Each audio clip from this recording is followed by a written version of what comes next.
अस्सलामुअलैकुम नाजरीन, संतराशों के देश की मौसर आवाज नवाए टेक्सला न्यूज के साथ मैं हूं किरण नाज।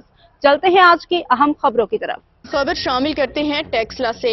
एडिटर नवाए टेक्सला इस्लामाबाद सैयद उमर अली की रिपोर्ट के मुताबिक फरोग नेजाबाजी इवेंट HMC ग्राउंड अहाता टेक्सला में 14 दिसंबर बरोज हफ्ता को मुनाकिद होंगे।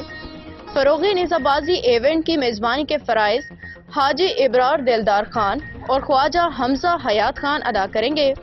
जानबाज हाजी इब्रार दिलदार खान कटटर नेजाबाज क्लब टेक्सला अहाता सालारगाह के ज़रिए तमाम टेक्सला में नेजाबाजी के शानदार मुकाबले होंगे।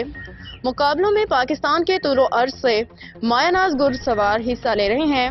पोजीशन होल्डर्स नेजाबाजों को इनामात और कैश प्राइज से नवाजा जाएगा। तकरीब में इलाका की सियासी समाजी शख्सियात की भी कसीर तादाद शरीक होगी। मायानाज घुड़सवार अपने फन का भरपूर मुजाहरा करेंगे। मेजबान तकरीब हाजी इब्रार दिलदार खान की जानिब से हॉर्स क्लबों के अलावा अमायदीन इलाका को दावतनामे जारी किए गए हैं।